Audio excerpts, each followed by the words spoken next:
दोस्तों, भारत को अंग्रेज़ों ने ही गुलाम बनाकर यहाँ राजपाट नहीं किया है। अंग्रेज़ों के राजपाट या भारत को गुलाम बनाने के पूर्व भी भारत पर मुगलों एवं अन्य विदेशी समुदायों ने भारत के विभिन्न भूभागों एवं राज्यों में अपनी हुकूमत चलाई है।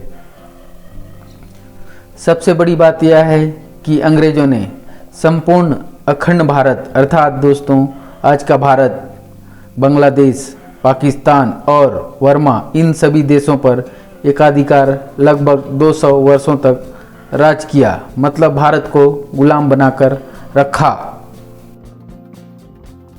लेकिन दोस्तों अंग्रेज़ों द्वारा भारत पर यूं ही कब्जा नहीं किया गया था। अंग्रेज़ों द्वारा भारत को गुलाम बनाने के लिए हमारे भारत देश की उस समय की देशकाल परिस्थिति एवं यहाँ की राजनीतिक अस्थिरता एवं आपसी वैमनस्य जैसे कमजोरियों को पहचान कर अपने चातुर्य एवं कूटनीतिक चालों से भारत को गुलाम बनाया था। तो दोस्तों शुरू करते हैं अंग्रेज़ों द्वारा भारत को गुलाम बनाए जाने की पूरी कहानी। दोस्तों, अंग्रेज़ों द्वारा अखंड भारत यानी आज का भारत, बांग्लादेश, पाकिस्तान, बर्मा को गुलाम बनाए जाने से पहले तक इन क्षेत्रों में अलग अलग राजा, रजवाड़े, रियासत इत्यादियों में बंटकर इन क्षेत्रों में अलग अलग संप्रदायों एवं समुदायों के अलग अलग राजाओं की राजपाट या शासन व्यवस्था संचालित या स्थापित थी। और वे, जी हाँ दोस्तों, वे सब अपनी सामर्थ्य और निजी इच्छाओं इत्यादियों की पूर्ति के लिए समय समय पर एक दूसरे से युद्ध या लड़ाइयाँ लड़ते या करते रहते थे। मतलब दोस्तों हारे हुए राज्य को अपने कब्जे में ले लेते थे, अर्थात एक राजा दूसरे हारे हुए राज्य के जनता को गुलाम ही बनाता था। तो दोस्तों भारत पर अंग्रेज़ों के आगमन और भारत को गुलाम बनाने से पहले भारत के कौन कौन से प्रांत में कौन कौन से संप्रदाय या समुदायों का राजपाट था, इस टॉपिक पर मैं अलग से वीडियो आप सबके लिए बनाऊंगा। तो दोस्तों आज इस वीडियो में हम आपको बताते हैं अंग्रेज़ों के भारत को गुलाम बनाने की संपूर्ण जानकारी। सबसे पहला,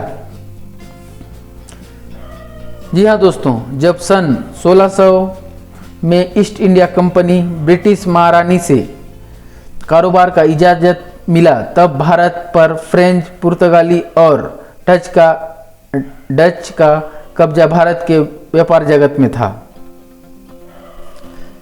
दूसरा, पहली बार 1608 में ईस्ट इंडिया कंपनी अर्थात अंग्रेज़ों का जहाज भारत के सूरत में पहुंचा था।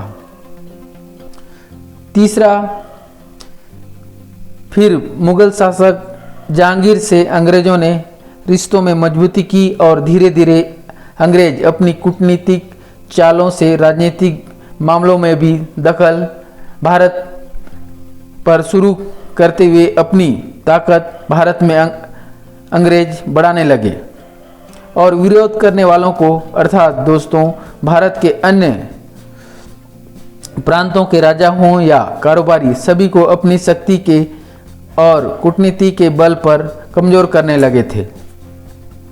चौथा दोस्तों, इसी फूट डालो और राज करो नीति मतलब शासन भी अपना और कारोबार भी अपना सिद्धांत के चलते 1757 में अंग्रेज़ों और सिराजुद्दौला के मध्य प्लासी का भयानक युद्ध हुआ था, जिसमें सिराजुद्दौला के सेनापति मीर जाफर के गद्दारी और विश्वासघात अर्थात दोस्तों अंग्रेज़ों के चाटुकारिता के कारण नवाब सिराजुद्दौला की युद्ध में ही मौत हो गई थी। यह युद्ध अंग्रेज़ों के लिए भारत में बहुत बड़ी जीत थी और अंग्रेजों को पूरे भारत में राज करने के लिए भी यहीं से सबसे बड़ा रास्ता या दरवाज़ा खुल गया था। तो दोस्तों, पांचवा पॉइंट, प्लासी के युद्ध। जी हाँ दोस्तों, प्लासी के युद्ध विजय के बाद अंग्रेजों ने मीर जाफर को कठपुतली की भांति बंगाल का शासक बनाया था, किंतु मीर जाफर के 1765 में मौत होते ही ईस्ट इंडिया कंपनी अर्थात दोस्तों अंग्रेजों ने पूरे रियासत के शासन का बागडोर अपने हाथ में ले लिया था। छठवां पॉइंट दोस्तों, अंग्रेजों के सामने अब भारत में दो बड़ी चुनौतियां थी। दक्षिण भारत में टीपू सुल्तान और विंध्य के दक्षिण में मराठा शासक। और दोस्तों, सातवां पॉइंट, ईस्ट इंडिया कंपनी ने टीपू सुल्तान और उनके पिता हैदर अली से 4 युद्ध लड़े थे, लेकिन 1799 में टीपू सुल्तान श्रीरंगपट्टनम के लड़ाई में मारे गए थे। तो दोस्तों, दूसरी ओर पानीपत की तीसरी लड़ाई में हार के बाद मराठा साम्राज्य भी टुकड़ों में बंट गया था और 1819 में अंग्रेजों ने पेशवा को पुणे लाकर कानपुर के पास बिठूर में बिठा दिया। आठवां पॉइंट दोस्तों, इसी बीच पंजाब अंग्रेजों के लिए बड़ी चुनौती बनकर उभर रहा था। महाराजा रणजीत सिंह जब तक जिंदा रहे तब तक पंजाब में अंग्रेजों की दाल भी गलने महाराजा ने नहीं दी थी, लेकिन दोस्तों 1839 में उनकी मौत के बाद 2 लड़ाइयाँ हुई और 10 साल बाद पंजाब पर अंग्रेजों का काबिज हो गया, मतलब आज का पाकिस्तान। जी हाँ दोस्तों, आज का पाकिस्तान, जब उस समय पूरा पंजाब कहलाता था। 9वां, 1848 में लॉर्ड डलहौजी विलय नीति लेकर आए, जिसका मतलब था जिस शासक का कोई पुरुष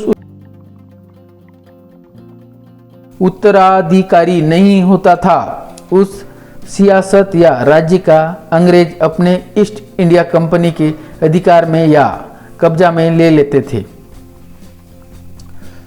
तो दोस्तों, डलहौजी के विलय नीति के कारण ही सतारा, संबलपुर, उदयपुर, नागपुर और झांसी पर अंग्रेजों ने कब्जा कर लिया था और विलय नीति के कारण ही 1857 की क्रांति के बीज बोए गए थे।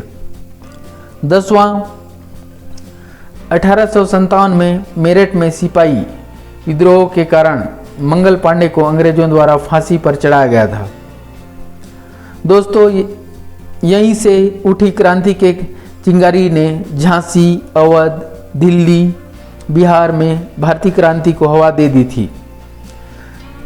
रानी लक्ष्मीबाई, बहादुर शाह जफर, नाना साहब आदि ने मिलकर एक साथ अंग्रेजों के खिलाफ बगावत कर दी थी और इन इलाकों से अंग्रेजों को खदेड़ दिया गया था। 11वां, भारतीय क्रांति के बगावतों को दबाने व कुचलने के लिए अंग्रेजों ने लंदन से और अंग्रेज फौज बुलाई और अपनी ताकत को बढ़ाया था। सितंबर 1857 में पुनः दिल्ली में अंग्रेजों का कब्जा हो गया और दोस्तों मार्च 1858 में लखनऊ, जून 1858 में झांसी पर अपने कब्जे के लिए अंग्रेज फिर हावी हो गए थे।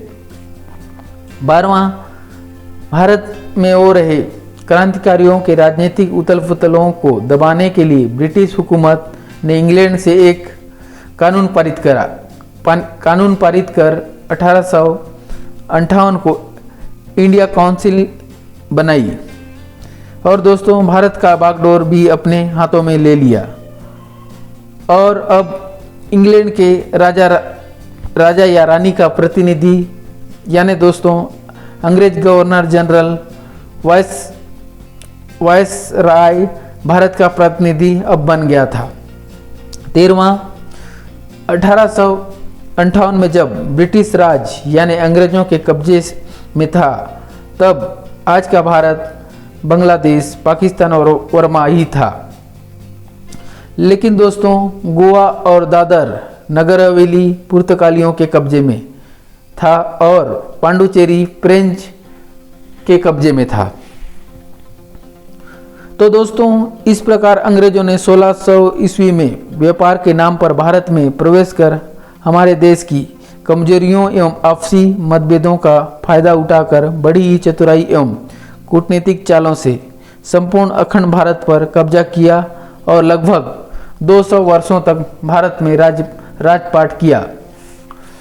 तो दोस्तों भारत में अंग्रेजों की बर्बरता, क्रूरता और लूटपाट को जानने और इन सब गुलामी की बेड़ियों को तोड़ने के लिए भारतीयों द्वारा भारत की आज़ादी के लिए किए गए लड़ाइयों एवं आंदोलनों इत्यादियों की रोचक इतिहास की जानकारी अगले वीडियो में आपको देखने सुनने के लिए हमारे चैनल में मिलेगा। तो दोस्तों भारत के इतिहास को जानने, समझने और देखने के लिए हमारे चैनल को सब्सक्राइब करें और हमारे वीडियो को सबसे पहले पाने के लिए बेल आइकन को प्रेस करें। तो दोस्तों मिलते हैं अगले ऐसे ही रोचक और जानदार शानदार वीडियो में। तब तक के लिए आप सभी को नमस्कार, वंदे मातरम।